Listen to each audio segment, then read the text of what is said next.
والعاقبة للمتقين والصلاة والسلام على سيد الأنبياء والمرسلين وعلى آله وأصحابه أجمعين. أما بعد فأعوذ بالله من الشيطان الرجيم. بسم الله الرحمن الرحيم.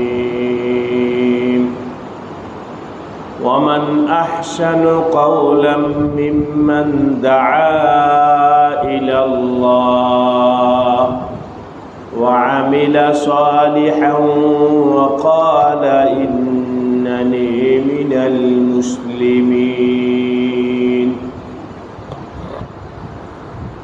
وقال النبي صلى الله عليه وسلم: المسلم من سلم المسلمون من لسانه ويده، أو كما قال عليه الصلاة والسلام.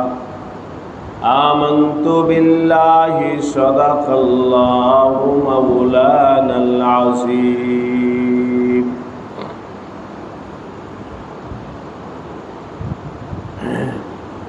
পঞ্চগড় তেতুলিয়া বাংলাদেশের একেবারে সীমান্ত এবং সর্বশেষ মসজিদ, যেই মসজিদের সামনে আর বাংলাদেশে কোনো মসজিদ নাই, এমন মসজিদে আল্লাহ পাক আজকে আমাদেরকে ফজরের নামাজ পড়ার তৌফিক দান করেছেন। সকলে শুকরিয়া আদায় করে বলি আলহামদুলিল্লাহ। আমার ভাই ও দোস্ত, এই দুনিয়ার জিন্দেগি, দুনিয়ার জীবন খুব মুখতাসার জীবন। অল্প সময়ের জন্য আল্লাহ পাক আমাদেরকে দুনিয়াতে পাঠাইছে। 60-70 বছরের জিন্দেগি, এই জীবন তো দেখতে দেখতে চলেই যাবে। জীবনের চাক্কা চলতেছে, আমি ঘুমায়া থাকলেও চাক্কা চলতেছে, আমলে থাকলেও ওই ঘড়ির কাঁটা চলমান, কাজে থাকলেও চলমান, সব সময় চলতেছে। চলতে চলতে হঠাৎ এক সময় এমন হবে যে মালাকুল মউত আমার রূহকে কবজা করার জন্যে হাজির হয়ে যাবে। আল্লাহ সুবহানাহু ওয়া তাআলা বলেন, ইযা জাআ আজালুহুম, যখন মানুষের নির্ধারিত সময় শেষ হয়ে যাবে আর চলে যাওয়ার নির্ধারিত সময় চলে আসবে, লা ইস্তাখিরুনা সাআতাও ওয়া লা ইস্তাকদিমুন, ওই সময় সে তামান্না করবে, আশা করবে, আমাকে যদি আরেকটু সময় দেওয়া হতো, আল্লাহ তুমি আমাকে একটু সময় দাও তওবা পড়ার জন্যে, নেকামলের জন্যে, কালিমা পড়ার জন্যে, নিজের জীবনটাকে ঠিক করার জন্যে একটু সময় দাও। ওই সময় এই তামান্না করবে। কিন্তু আমার ভাই ও দোস্ত, আল্লাহ পাকের ফয়সালা যেটা, এর ব্যতিক্রম হবে না। তখন আর সময় দেওয়া হবে না, ওই মুহূর্তেই চলে যেতে হবে। ঠিক কিনা বলেন? কোরআনের কথা, পরিষ্কার কথা। আর আমরা আমাদের চোখে রোজানা দেখতেছি, আমাদের সামনে ক্ষমতাওয়ালা চলে যাইতেছে, তার ক্ষমতা দ্বারা ঠেকাইতে পারতেছে। আমাদের সামনে টাকাওয়ালা চলে যাইতেছে, সে টাকা দিয়ে মউতকে তাড়াইতে পারতেছে না, চলেই যেতে হচ্ছে। আমাকে আপনাকেও একসময় চলে যেতে হবে। তাই আপনাদেরকে বলবো, ওই সময় আসার আগে নিজের জীবনকে কাজে লাগানোর চেষ্টা করুন। আল্লাহ পাক আমাদের সবাইকে তৌফিক দান করেন। আল্লাহ বলবেন, আরে তোমাকে তো আমি 60 বছরের হায়াত দিছিলাম, 70 বছর হায়াত পাইছ, লম্বা সময়। এই সময়ের ভিতরেই যখন তুমি কিছু করো নাই, এখন আর 1 ঘন্টায় কি করতে পারবে? এখন আর আধা ঘন্টায় কি করতে পারবা? কিছুই করতে পারবা না। তাই আমাদের সবার জন্য জরুরি হলো মালাকুল মউত, আমার রূহ কবজা করনে ওয়ালা ফেরেশতা আমার কাঁধে সওয়ার হওয়ার আগেই আমার ঈমান, আমার আমল, আমার জিন্দেগি ঠিক করে ফেলা, ঈমান আমল জিন্দেগি সুন্দর বানায় ফেলা। আমার ঈমানে যেন কোনো ঘাটতি না থাকে, আমার আমলে যেন কোনো ত্রুটি না থাকে, আমার জিন্দেগিতে যেন কোনো অপরাধ না থাকে। নিজের জীবনটাকে এমন সুন্দর বানায়। আল্লাহ পাক আমাদের সবাইকে নিজের ঈমান, আমল, জীবন সুন্দর বানানোর তৌফিক দান করেন। হাদিসে আসছে, নবী আলাইহিস সালাম বলেছেন, যখন ওই ব্যক্তির কাছে ফেরেশতা হাজির হবে যেই ব্যক্তির ঈমান আমল ঠিক, ঈমান ঠিক, আমল ঠিক, জীবন সুন্দর, ওই ব্যক্তির কাছে যখন মালাকুল মউত আসবে রূহ কবজা করার জন্যে, তখন সে আর দুনিয়াতে থাকতে চাবে না, বরং সে তো ওই আখিরাত এবং মউতের তামান্না করবে, কারণ তার সামনে ওই সময় আল্লাহ পাক জান্নাত খুলে দেবে।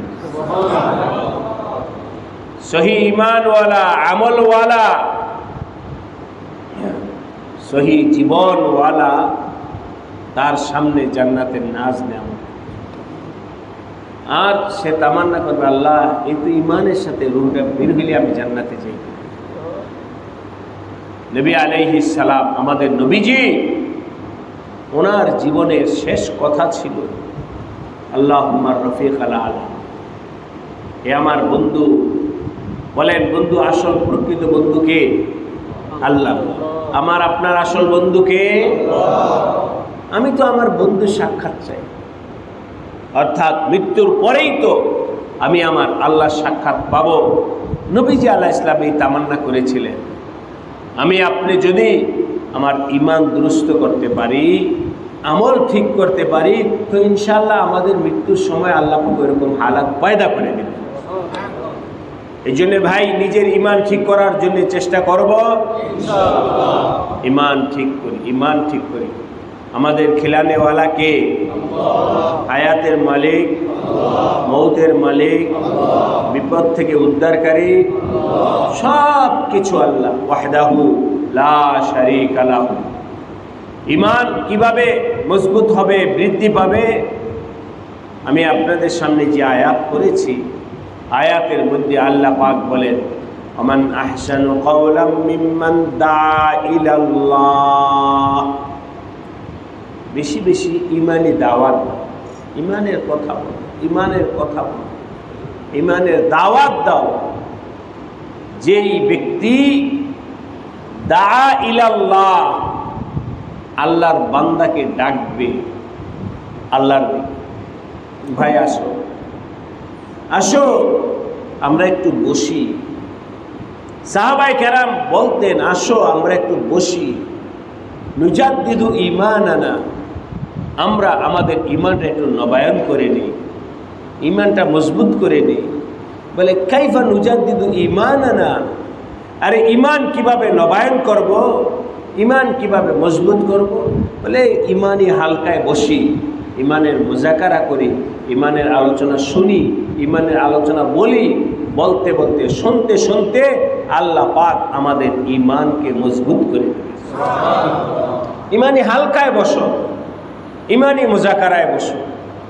নিজে বলো, আরেকজন থেকে শোনো, বলো, শোনো। যখন আমি আল্লাহর কথা বলবো, আল্লাহর কথা শুনবো, বলতে বলতে শুনতে শুনতে আল্লাহ পাক আমার আপনার কলবের ভিতরে আল্লাহর মহাব্বত প্রবেশ করেন। এখন কথার কথা বলছি ভাই দোস্ত, ইমানি মুজাকারা, ইমানি আলোচনা। আজকে আপনাদেরকে জিজ্ঞাসা করলে আপনারাও বলবেন যে দুনিয়া সব জায়গায় কেবল দুনিয়া দুনিয়া, দোকানে দুনিয়ার আলোচনা, রাস্তাঘাটে দুনিয়ার আলোচনা, গাড়িতে দুনিয়ার আলোচনা, সব খেতে খামারে দুনিয়ার আলোচনা। দুনিয়া তো আমাদেরকে একেবারে চতুর্দিক থেকে ঢাইকা পড়ছে।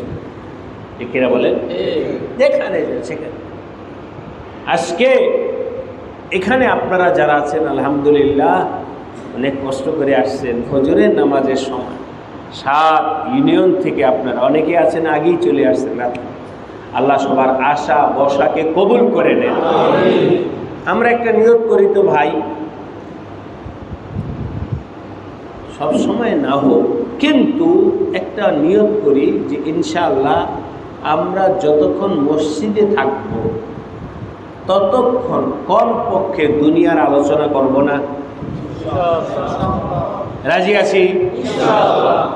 কমপক্ষে মসজিদে থাকা অবস্থায় দুনিয়ার আলোচনা করব না, ঘরের আলোচনা করব না, ক্ষেতের আলোচনা করব না, চাকরির আলোচনা করব না, দুনিয়ার রাজনীতির আলোচনা করব না, ক্ষেত খামারের আলোচনা করব না, দুনিয়ার কোনো আলোচনাই করব না। যা করব আলোচনা সব আল্লাহ নিয়ে করব, ঈমান নিয়ে করব, আমল নিয়ে করব। আমার আখিরাতের জীবন কিভাবে সুন্দর হয়, কবরের জীবন কিভাবে সুন্দর হয়, এছাড়া আর কোনো আলোচনা না ইজতিমাই করব না ইনফিরাদি করব। রাজি আছি ইনশাআল্লাহ? আল্লাহ আমাদের সবাইকে তৌফিক দান করেন।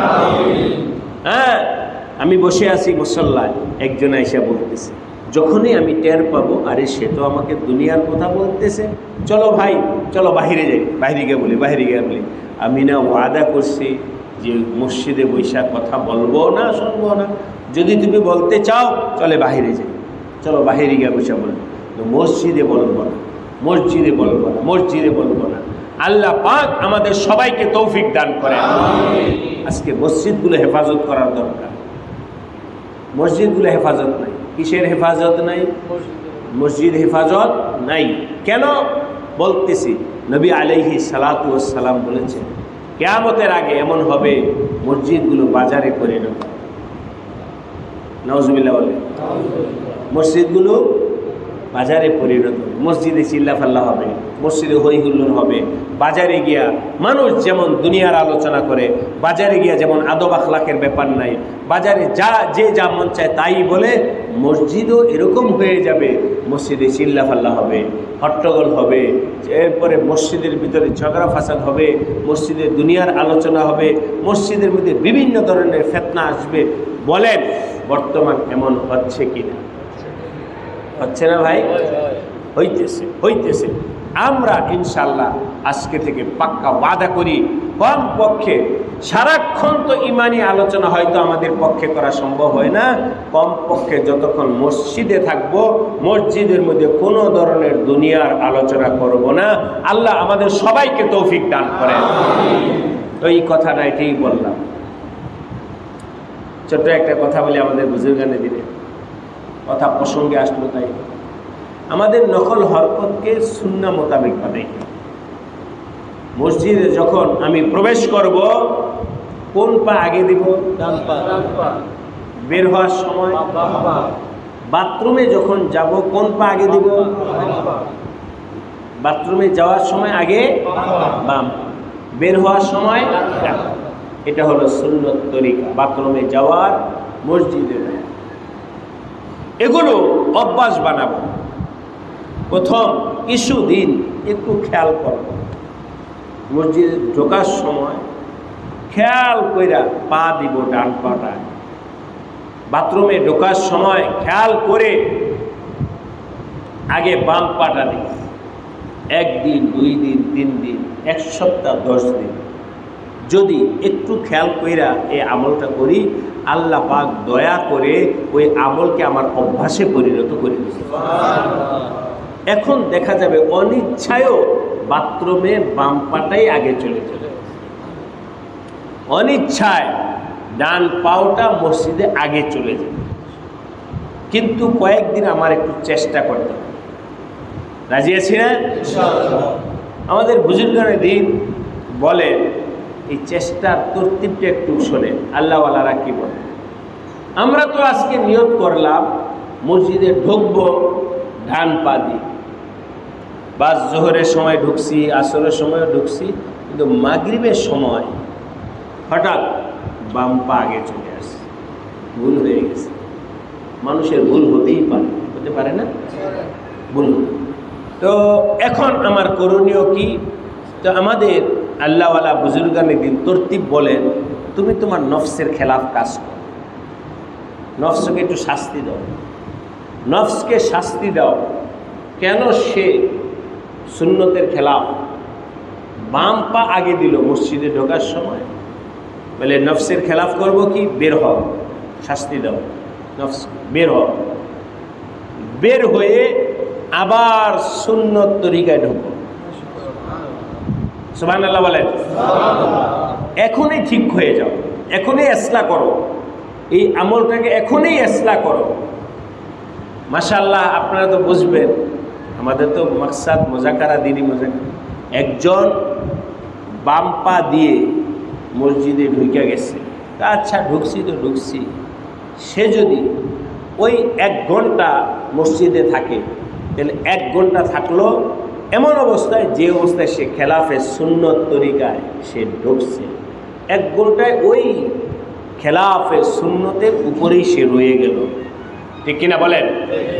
কিন্তু যদি সে তাৎক্ষণিক বের হয়ে যায় আবার ঢোকে, তাহলে কথার কথা হয় 2 মিনিট খেলাফে সুন্নত অবস্থায় রইল, বাকি যতক্ষণ রইল সব সুন্নত মোতাবিক রইল।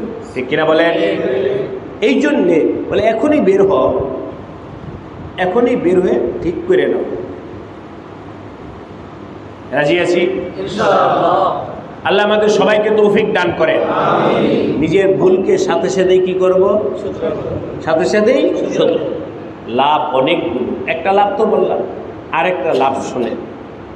মাগরিবের সময় উল্টা হওয়ার কারণে বের হইয়া আবার সংশোধন যখন করছেন, এশার নামাজের সময় মনে হবে মাগরিবে তো আমার ভুল হয়েছিল। ঠিক কিনা বলে? এবার আর যেন ভুল না হয়, এই কথাটা আপনার বারবার মনে আসবে। আমার ভুল হওয়ার পরে ঠিক করে নিছি, ভুল হওয়ার পরে ঠিক করে নিছি। তো আল্লাহ পাক এই সাথে সাথে ঠিক করে নেওয়ার বরকতে আপনাকে পরিপূর্ণভাবে আল্লাহ ইসলাহ করে দেবে। সুবহানাল্লাহ। এই জন্যে তরতিব বুঝে নিতে হবে, আমলের তরতিব বুঝে নিতে হবে, শিখা নিতে হবে। আমলের তরতিব আমরা কোথায় থেকে শিখবো? আল্লাহওয়ালাদের কাছে শিখবো, আলেমদের কাছে শিখবো। আলেমদের সোহবত, আলেমের সান্নিধ্যে গিয়ে আমলের তরতিব শিখে নেব। বলতেছিলাম, ওইখানে একজনে মসজিদে আপনার সাথে দুনিয়ার কথা বলতেছে, তরতিব হলো কথা বন্ধ করার তরতিব হলো, চলো ভাই দুনিয়ার কথা যখন বলতে চাও চলো বাহিরে যাই, বাহিরে যাই। এ কথা বললে ওই লোকটা আপনার সাথে কি দুনিয়ার কথা বলবে? না, আলহামদুলিল্লাহ, আলহামদুলিল্লাহ, চলো বাহিরে যাই, বাহিরে গিয়া বলি। তো ডাইরেক্ট কথা বলতে হয়তো তাকে আমরা নিষেধ করলাম না, কিন্তু যখন বললাম চলো বাহিরে যাই, বাহিরে গিয়া বলি, এই বরকতে আল্লাহ পাক আপনার মুখ থেকে দুনিয়ার কথাকে বের করে আপনার সংশোধন হয়ে গেল। আল্লাহ পাক আমাদের সবাইকে তৌফিক দান করেন।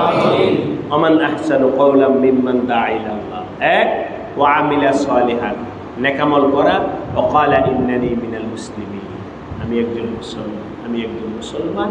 এই 3টা আমল তোমরা করো, বেশি বেশি আল্লাহর পথে দাওয়াত দাও, নিজের আমলও ঠিক করো, নিজের আমল ঠিক করো, আর বলো ইন্নানি মিনাল মুসলিমিন।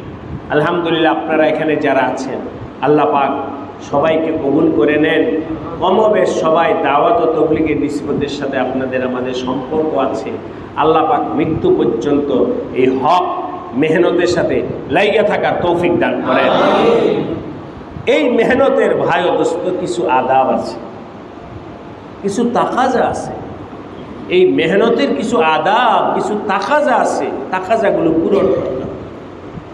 আমি আমার ভাইদেরকে মাঝে মধ্যে বলি, বিশেষ করে যারা হজের সফরে যায় তাদেরকে বলি যে ভাই, তোমার সাথে আল্লাহ পাক একটা অনেক বড় আমলের নিসবত করে দিচ্ছে। সেই নিসবতটা কি? আল্লাহর ঘর দেখছো, নবীজির রওজায় হাজির হয়েছ, হজের মতো আমল করেছ। এখন মানুষের বলাটা সঠিক হোক ভুল হোক যাই হোক, মানুষ তোমাকে হাজি বলবে। মানুষ কি বলবে? হাজি বলবে। মানুষ হাজি বলবে। তোমার সাথে এবাদতের একটা স্টিকার সিল লেগে গেছে, তোমাকে মানুষ হাজি বলবে। তুমি ইচ্ছা করো আর না করো, মানুষ তো বলেই আমাদের দেশের মানুষ হাজি সাহেব। কি বলে? হাজি সাহেব। এখন আল ইয়াজুবিল্লাহ, তুমি যদি এই হজের সম্মান বজায় না রাখো, তাহলে তোমারও বদনাম, হজেরও বদনাম, দিনের বদনাম। ঠিক কিনা বলে? হাজি সাহেব সম্মানের সাথে আপনাকে মানুষ বলল হাজি সাহেব, কিন্তু দেশে গিয়া যদি ব্যবসা বাণিজ্যের ক্ষেত্রে মানুষকে ধোঁকা দাও, ব্যবসা বাণিজ্যের ক্ষেত্রে মানুষের সাথে যদি 2 নম্বর আচরণ করো, লেনদেনের ক্ষেত্রে মানুষকে যদি কষ্ট দাও, প্রতিবেশীকে যদি কষ্ট দাও, ঘরের মা বোনদেরকে যদি কষ্ট দাও, সবার উপরে যদি জুলুম করো, তো মানুষ গালি দেবে। এই যে হাজি হইয়া মানুষকে কষ্ট দেয়, বলবে কিনা? এখন ভাই দোস্ত বলেন, বদনাম কার হইল? আমার হলো, হজের হইল, দিনের হইল। ঠিক কিনা বলেন? আজকে ভাই দোস্ত ঠিক এই কথাটাই আপনাদেরকে, যাদেরকে আল্লাহ পাক দয়া করে তাবলীগের মেহনতে লাগাইছেন, 3 দিনের সময় লাগাইছেন, 1 চিল্লা 3 চিল্লা সময় লাগাইছেন, লোকেরা কিন্তু আমাদের দিকে তাকায় থাকে। হ্যাঁ, আমাদের দিকে তাকায় থাকে। মুরব্বীরা বলেন, সাদা কাপড়ের মধ্যে যদি দাগ অল্প একটু পরে সেটা দেখা যায়, আর কালো কাপড়ের মধ্যে হাজারো দাগ পড়লেও দেখা যাবে না, দেখা যায় না। আল্লাহ পাক আমাকে আপনাকে ইমানের মেহনতে লাগার কারণে আমাদের জীবনটাকে আল্লাহ সাদা বানায় দিয়েছেন। বলেন আলহামদুলিল্লাহ। এখন যদি আমার লেনদেন দুরুস্ত না হয়, এখন যদি আমার মুআশারা ঠিক না হয়, আমার মুআমালা ঠিক না হয়, তাহলে মানুষ এই মোবারক মেহনতকে গালি দেবে। আপনার বদনাম হবে, দাওয়াত ও তাবলীগের বদনাম হবে, ইসলামের বদনাম হবে। আমরা কি চাই ভাই দোস্ত আমাদের ত্রুটির কারণে ইসলামের উপরে মানুষ গালি দেখ? এটা চাই না। সুতরাং আপনাদের সকলের কাছে অনুরোধ রাখতেছি, আমার যেমনিভাবে ইমানি মেহনত, 5 কাজের মেহনতকে যত্ন সহকারে করতে হবে, ঠিক এমনিভাবে ব্যবসা বাণিজ্যের ক্ষেত্রে হালাল তরিকায় চলব, হালাল তরিকায় ব্যবসা করব, ওয়াদা খেলাফি করব না, কারো উপরে খারাপ আচরণ করব না, কারো উপরে জুলুম করব না, কারোর সাথে লেনদেনের কোনো ধরনের অস্পষ্টতা রাখব না। রাজি আছেন কিনা বলেন? হাতুরা বলেন ইনশাআল্লাহ। আল্লাহ আমাদের সবাইকে তৌফিক দান করেন। লেনদেন দুরুস্ত করুন। সাহাবায়ে কেরাম তাদের লেনদেন দেখে অমুসলিমরা মুসলমান হয়েছে। আপনারা ইতিহাস পড়েছেন, বুজুর্গানে দিন আলেমদের কাছে শুনেছেন, তিজারতের কাফেলা আসছে, ব্যবসায়ী কাফেলা আসছে সাহাবায়ে কেরাম। তারা এক এলাকায় থেকে ব্যবসা করছে, তাদের ওঠা বসা চলা ফেরা লেনদেন সব কিছু দেখা ওই এলাকার মানুষগুলো মুসলমান হয়ে গেছে। আজকে আমাদের মধ্যে আমাদের নিজেদের ত্রুটির কথা বলতেছি ভাই, আমরা যদি আমাদের ত্রুটিকে আলোচনার মাধ্যমে ঠিক না করি, কে ঠিক করে দেবে? আমাদের এই আলোচনা করে নিজেদের ত্রুটিকে ঠিক করতে হবে। আজকে আমরা মুখে বলি সুন্দর কথা, বয়ানে বলি সুন্দর কথা, কিন্তু আমলের ক্ষেত্রে লেনদেনের ক্ষেত্রে আমার সুন্দর হালাত নাই। ফলে ওই আমার কথাটা তাসির হইতেছে না, আমার ওই দাওয়াতটায় লাভ হইতেছে না, মানুষের জিন্দিগি পরিবর্তন হইতেছে না। সামনে আমি কথা বইলা যাই, মনের ভিতরে ওই লোকটা তো আমার প্রতি খারাপ ধারণা নিয়ে রাখছে, সে আমার কথাটা দিলে বোঝাইতে চায় না, সে আমার কথাটা দিলে বসাইতে চায় না, সে আমার কথাটা দিলের কান দিয়ে শুনতে চায় না। কেন? আমি তো তাকে কষ্ট দিছি, একসময় লেনদেনে কষ্ট দিছি, মুআমালায় কষ্ট দিছি, বিভিন্নভাবে কষ্ট দিছি। এখন আমার সুন্দর কথাগুলোও সে দিলের মধ্যে বসাইতে চায় না। ঠিক কিনা বলে? আর যখন আমার ভাই ও দোস্ত, আমার এরকম অনেক কারগুজারি দেখছি, মাশাআল্লাহ, অনেক বুজুর্গ মানুষ, কাউকে কোনোদিন কষ্ট দেয় নাই, সাধারণ একজন মানুষ, ডাকছে পাড়া মহল্লা সব মানুষ মসজিদে দৌড়েছে। কেন? ওই যে আমলের তাসির, আমলের তাসির। আজকে আমাদের যা হইতেছে, মানুষকে আমরা দাওয়াত দিতেছি, মসজিদে আনতে পারতেছি না, মানুষকে দাওয়াত দিতেছি, 3 দিনের জামাতটা তৈরি করতে পারতেছি না, চিল্লার জামাত বের হইতে পারতেছি না, খুব চেষ্টা করতেছি। এই সব কিছুর কারণে আমাদের নিজেদের বদামল। ঠিক কিনা বলেন? আমার নিজেদের বদামল, নিজের দোষ নিজে দেখি, নিজে সংশোধন করি, আল্লাহর কাছে বলি, আল্লাহ আজকে গাছতে গেলাম, একজনও আসলো না, আমার বদামলের কারণে আসে না, আল্লাহ তুমি আমাকে মাফ করে দাও। আজকে জামাতটা তৈরি করতে পারলাম না, আমার বদামলির কারণে পারলাম না, আল্লাহ তুমি আমাকে মাফ করে দাও, আমাকে ঠিক করে দাও, আমার বদামলির কারণে এই সব ফিতনা ফাসাদ হইতেছে, আল্লাহ তুমি আমাকে মাফ করো, আমাকে ঠিক করো। যখন আমি নিজে ঠিক হব, আল্লাহ পাকের কাছে কান্নাকাটা করব, আল্লাহ পাক এই মুখ থেকে যেই কথা বের হবে, আল্লাহ পাক এর মধ্যে তাসির পয়দা করে। এই জন্যে আপনাদের সকলের কাছে অনুরোধ, নিজের মুআমালা লেনদেনটা ঠিক করব, কাউকে কষ্ট দেব না। লাইন বাসাত্তা ইলাইয়া ইয়াদাক, মুরব্বীরা তো তালিম দিছেন, কেউ যদি তোমাকে একটা কিল মারে, কেউ যদি তোমাকে একটা থাপ্পড় দেয়, তাকে পিঠ পাইতে দেবে, আরেকটা মারো। মা আনা বিবাসিতিন ইয়াদিয়া ইলাই, আমি উল্টা, তাহলে কেউ যদি আমাকে একটা চর মারে, আমি 10টা মারবো, এটা আমাদের কথা না। ঠিক কিনা বলেন? কেউ যদি আমাকে একটা গালি দেয়, আমি 10টা গালি দিব, এটা আমাদের কথা না। দিছে সে, দেখ আমার নবীকে গালি দিছে, নবী উল্টা গালি দেন নাই, নবীর জন্য কাটা বিছাইছে, আমাদের নবী কি উল্টা কাটা বিছাইছেন? কাটা বিছান নাই। নবীকে গালি দিছে, আমার নবী উল্টা গালি দেন নাই, নবীর জন্য কাটা বিছাইছে, আমার নবীজি উল্টা কাটা বিছান নাই, বরং আল্লাহ পাকের কাছে দোয়া করছেন, আল্লাহুম্মা গফির লিকওমি ফাইন্নাহুম লা ইয়ালামুন। হে আল্লাহ, ওরা আজকে আমাকে কষ্ট দিতেছে, ওরা আমাকে কাটা দিতেছে, ওরা আমার গায়ে পাথর মারতেছে, আল্লাহ তুমি তাদেরকে মাফ করে দাও। আল্লাহুম্মা হাদি কওমি, আল্লাহ আমার কওমকে হেদায়েত দাও, আল্লাহ আমার কওমকে হেদায়েত দাও। তারা না বুঝে আমাকে আঘাত করছে, তারা বুঝলে আমাকে আঘাত করতো না। আমার নবীজি বদদোয়া করেন নাই, আমার নবীজি উল্টা কাটা দেন নাই, আমার নবীজি উল্টা গালি দেন নাই, নবীজি দোয়া করছেন। ওই নবীর উম্মত হিসাবে আজকে আমাদেরও ভাই ও দোস্ত ওই আমলে যাইতে হবে। রাজি আছি ইনশাআল্লাহ। আরেকটা কথা বলছি, আমাদের ঘরের ভেতরও মা বোনদের সাথে, মেয়েদের সাথে, ঘরের সবার সাথে আমার একরামের মুআমালা করতে হবে, একরামের মুআমালা করতে হবে। আজকে ওই আমার ঘরের ভিতরে শক্তির কারণে দেখা যায় আমি মাশাআল্লাহ, সমাজে সবাই আমাকে ভালো বলে, আমার মা আমার উপরে নারাজ আছে কি নাই? আমার স্ত্রী আমার উপরে নারাজ, আমার মেয়ে আমার উপরে নারাজ। কেন? ঘরে আমার আমল ঠিক নাই, ঘরে আমার আমল ঠিক নাই, ঘরে আমার ব্যবহার ঠিক নাই, স্ত্রীর হক আদায় করি না, মার হক আদায় করি না, বোনের হক আদায় করি না, ঘরের ছেলে মেয়েদের সাথে মহাব্বতের আচরণ করি না। না করার কারণে তারা আমার উপরও বিরক্ত হয়েছে, তবলিগের মেহনতের উপরও বিরক্ত হয়েছে। আল্লাহর কথা বলি, আল্লাহর কথার উপরও বিরক্ত হয়েছে, আল্লাহর কথাটাও তারা শুনতে চায় না। এমন আছে কি নাই ভাই বলে? সুতরাং ঘরেও যেন আমাদের আচরণ ভালো হয়, একরামের মুআমালা হয়, স্ত্রীর সাথে, মার সাথে, বোনের সাথে, নিজের আত্মীয় স্বজন সবার সাথে যেন আমার একরামের মুআমালা হয়।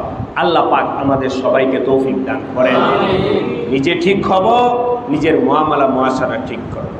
সর্বশেষ কথা হলো, আমার কোনটা ঠিক কোনটা বেঠিক এটা আমারটা আমি বুঝবো না, আমারটা আমি বুঝবো না। নিজের রোগ নিজে ধরতে পারে না, নিজের দোষ নিজে ধরতে পারে না, নিজেরটা অন্য আরেকজন ধৈর্য দিতে হয়, অন্য আরেকজন বলে দিতে হয়। এর জন্যে আমি মনে করি এর জন্যে আমাদের সবচেয়ে উত্তম তরিকা হলো উলামায়ে কেরাম।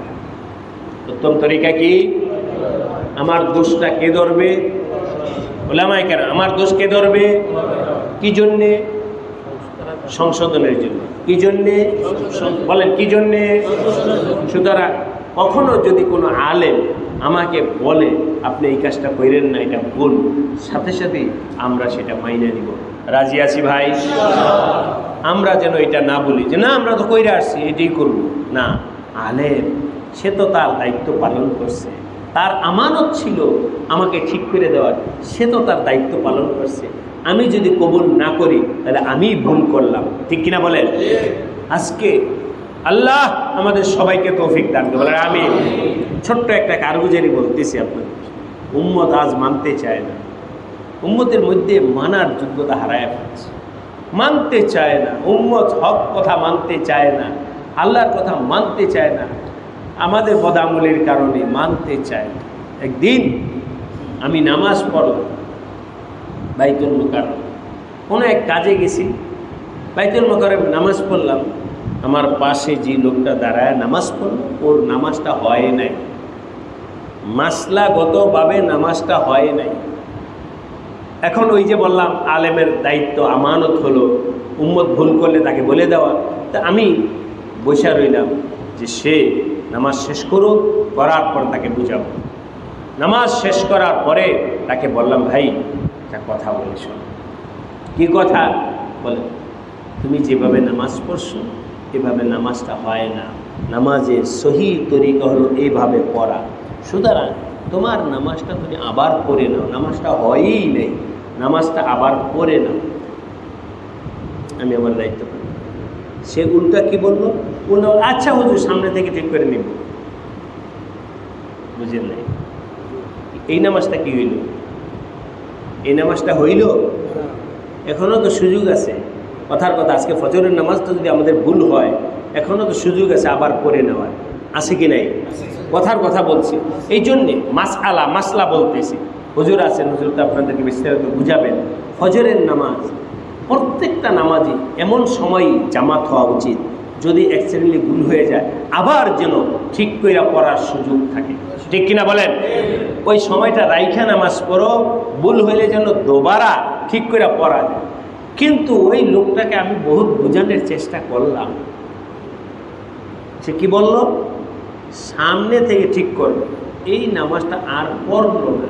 এটাই হলো ভাই দোস্ত উম্মতের হালাত। নিজের ভুল মানতে চায় না, সংশোধন করতে চায় না। এই রোগের কারণে আজকে উম্মত আস্তে আস্তে হক থেকে সরে যাইতেছে। আপনাদের কাছে দাওয়াত দিলাম ভাই, সবাই মাননেওয়ালা হব, রাজি আছি? এরকম আপনারা দেখবেন জীবনের চলা পথে বহু কারগুজারি পাইবেন, উম্মত মানতে চায়। আরেকটা কারগুজারি শুনাই। একবার ঢাকা থেকে রওনা হয়েছে খুলনায় যাব। তো যখন আমাদের পদ্মা সেতু হয় নাই, খুলনায় যাব, খুব ক্লান্ত। ওই সময় আবার চলে, মাইক্রোবাস লোকাল চলে, ওদের আবার সামনের সিটের একটু ভাড়া বেশি, তরতিব ছিল ওই সময়। আমি বললাম ভাড়া বেশি দিব, কারণ ক্লান্তি আছে, গরম আছে। বসার পর আমার ওই সফরে পাটা ব্যথা করে মানুষ হিসাবে, দুর্বল তো মানুষ, আমি পাটা এভাবে উপরে উঠায় বসছি। এই পাটা ওর সামনে ইসের সাথে লাগছে।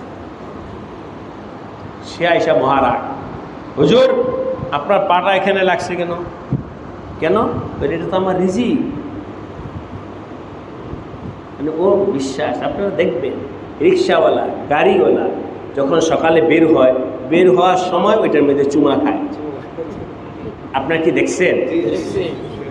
আর ব্যবসায়ী পাল্লার মধ্যে চুমা খায়, গিয়া দোকান খুইলা ওই পাল্লাটার মধ্যে চুমা খায়। কেন? বলে এটা আমার রিজিক। একটু নাউজুবিল্লাহ বলে।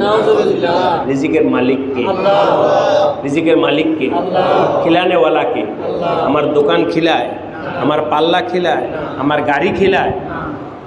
আমি আরে বাবা, এটার মধ্যে পা লাগাতে কিছু হয় নাই না, এটা হলো আমার রিজিক। কোনোভাবেই তাকে মানাইতে পারলাম না। আচ্ছা আমি পাটা নামায়া বসলাম, কিন্তু তোমার আকীদাটা সহি করো, তোমার আকীদাটা সহি করো। যখন দেখলাম সে মান্যওয়ালা না, তখন আমি বললাম, শোনো, তোমার বাড়িতে পাশে যে মসজিদ আছে, তুমি তোমার মসজিদের ইমাম সাহেবকে গিয়ে জিজ্ঞাসা করবা, হুজুর এখানে পা লাগলে কি কোনো সমস্যা হয়, রিজিক কাইটা যায় কি না? ইমাম সাহেব থেকে শিখে নেব। ও তো আমাকে চিনতেছে না, এই জন্য হয়তো আমার কথা মানতেছে না। নিজের এলাকার ইমামকে চিনবে, তার কথা মানতে পারে, তো আমি তার হাওলা করে দিলাম। ইমাম সাহেবের কাছে গিয়া দুরুস্ত করে নিও তোমার আকীদাটা। আজকে ভাই ও দোস্ত, উম্মতে এরকম হাজারো ইমানি লাইনে, আমলি লাইনে ভুলের মধ্যে পইরা আছে, আর বললেও উম্মতের মধ্যে মান্যওয়ালা মানুষের অভাব। ঠিক কিনা বলেন? আরও একটা কারগুজারি আপনাদেরকে শুনে রওনা হয়েছে। আপনাদের কি কষ্ট হচ্ছে? রওনা হয়েছে, ইমান আকীদার কথাগুলো বুঝানেন। রওনা হয়েছি, রাজশাহী যাব। ঢাকা থেকে একটা প্রাইভেট কারে উঠছি, বিমানবন্দরে যাব। যাওয়ার সময় এভাবেই তো আমাদেরকে আল্লাহ পাক দায়িত্ব দিছে, মানুষের কাছে ভালো কথা বলতে থাকে। ড্রাইভারকে বলতেছিলাম যে ভাই নামাজ পড়ো, এই সব বিভিন্ন আমলের কথা পাশাপাশি বসে ড্রাইভারের সাথে দাওয়াতের কাজ করতেছিলাম। তো তার ওই কথার মাঝে মাঝে মাঝে তার হাতে একটা লাল ফিতা বাঁধা ছিল। আপনারা কিরকম দেখছেন? হাতে কি বাঁধা থাকে? লাল ফিতা। আমি বললাম যে ভাই তোমার হাতে এটা কি বাঁধা, কেন বাঁধছো, একটু আমাকে বলো তো দেখি। যদি উপকার হয় তাহলে ভালো হয়, তাহলে আমরাও বাঁধি। বুঝতে পারছেন না? কি জন্যে তোমার হাতে সুতা বাঁধছো? বলে সুতা কি কাউকে কিছু করতে পারে? মালিককে, সুস্থতার মালিককে, হেফাজতের মালিককে। সুতা কাউকে কোনো হেফাজত করতে পারে? যাই হোক, আমি তাকে বললাম তোমার হাতে সুতাটা কেন বাঁধছো একটু বলো। সে পট কইরেই ওই বক্স খুইলা একটা ছুরি বের করে এটা কাইটা ফেলায় দিল। এখন এমনি মজাক করে বলি, তাকে বললাম আগে তো প্রশ্ন ছিল একটা, এখন প্রশ্ন হয়েছে কয়টা? দুইটা। এক ছিল প্রশ্ন সুতাটা বাঁধছো কেন, এখন প্রশ্ন সুতাটা কাটলা কেন। বুঝতে পারছেন কথা? কয় হুজুর আপনি, আপনার প্রশ্ন দ্বারা আমি বুঝছি আপনি এই সুতা বাঁধাটাকে পছন্দ করেন, এই জন্য কাইটা ফেললাম। আমি বললাম না না, তোমার এই কথা আমি মানি না। আমি বলার কারণে তুমি আমাকে চিনো না, আর আমার কথাকে এত সহজেই মাইনা ফেলার কথা না, এর ভিতরে কোনো না কোনো রহস্য আছে। আসল রহস্যটা বলো। উম্মত যদি এরকম মান্যওয়ালা হইতো, তাহলে তো বাংলাদেশের অবস্থা আরো উন্নত হয়ে যেত। ঠিক কিনা বলেন? মানে আলেম বলার সাথে সাথে যদি সে এসলা করে নিত, তাহলে তো মানুষের জিন্দেগি সুন্দর জান্নাতি জীবন হয়ে যেত। ঠিক কিনা বলেন ভাই? উম্মত এত সহজে মান্যওয়ালা না। কি জন্য মানছে এটা বলো, আসল রহস্যটা বলো। শুনবেন আপনারা? আসল রহস্যটা কি? আমি তো ধরছি, এখানে তো রহস্য এরকম না। এরকম হইলে তো ভালোই ছিল উম্মতের হালাত। উম্মত তো সহজে মাননেওয়ালা, এত সহজে কেন মানলা? পরে ও হাইজা দিয়ে হুজুর আসল রোগটা আপনি ধরতে পারছেন। আমি কি সেটা বলবো? আজকে রাত্রেই আমার বউর সাথে এই সুতা নিয়ে ঝগড়া হয়েছে। এই সুতা নিয়ে কি হয়েছে? মানে বউ হলো দিনদার, গড় ঠিক, গড় ভালো, গড় ভালো। ও রোজানা বলে কি হাতে দিয়া রাখছো এটা সুতা, কাইটা ফেলো, কাইটা ফেলো। আমি ওকে ধমকি দিয়ে বলছি এই সুতাটা একটা মাজার থেকে আনছি, তুমি এটা কাটতে বলো কেন? বুঝেননি? এই সুতাটা কিসের থেকে আনছে? মাজার। আনে না এরকম, এটা বরকতের সুতা, এটা তুমি কাটতে বলো কেন? এই সুতাটা হাতে রাখা না রাখা এটা আমার নিজস্ব প্রাইভেট বিষয়, এটার ব্যাপারে তুমি কথা বলতে পারবা না। স্ত্রীকে ধমকি দিয়ে বসায় রাখছে, আর কথা বলতে দেই না। এখন আপনি আলেম হয়ে আপনিও দেখতেছি এটা, তাহলে আমার মনে মনে আসছে যে আমার স্ত্রী যেটা বলছে ওইটাই কি ছিল? ঠিক ছিল। এবার বলে আসলে ওই স্ত্রীর কারণেই, কথাটার কারণেই সুতা কাটছে। যাই হোক, বলার উদ্দেশ্য ভাই ও দোস্ত, আমরা সবাই মান্যওয়ালা হব। রাজি আছি? আল্লাহ আমাদের সবাইকে মান্যওয়ালা হওয়ার তৌফিক দান করেন। কথা প্রসঙ্গে আসলো আমার ঘর যখন ঠিক হবে আমার জিন্দেগি ঠিক হবে। আজকে আমার ঘরকে ঠিক করার দায়িত্ব আমার। স্ত্রী নামাজওয়ালা হয়, স্ত্রী আমলওয়ালা হয়, ছেলে মেয়ে নামাজওয়ালা হয়, আমলওয়ালা হয়। তাদের যখন পড়ালেখা বন্ধ থাকে, ছেলে মেয়ের সাথে নিয়ে আল্লাহ রাস্তায় বের হব। স্ত্রীকে সাথে নিয়ে মস্তুরাতের জামাত আছে, নিজেদের তরতিব অনুযায়ী স্ত্রীকে তালিমে পাঠাবো। মহল্লায় যে মস্তুরাতের তালিম হয়, তালিমে পাঠাবো। স্ত্রীকেও আল্লাহওয়ালা বানানোর জন্য চেষ্টা করব। আমাদের ঘর ঠিক তো ইনশাল্লাহ আমার আমল ঠিক হওয়াটা সহজ হয়ে যাবে। ঠিক কিনা বলেন? আল্লাহ পাক আমাদের সবাইকে কবুল করে নেন, নিজের ঈমান আমল দুরুস্ত করার তৌফিক দান করেন এবং উলামায়ে কেরামের কথা মাইনা নিজের জীবনকে সুন্দর বানানোর তৌফিক দান করেন। সুবহানাকা লা ইলাহা ইল্লা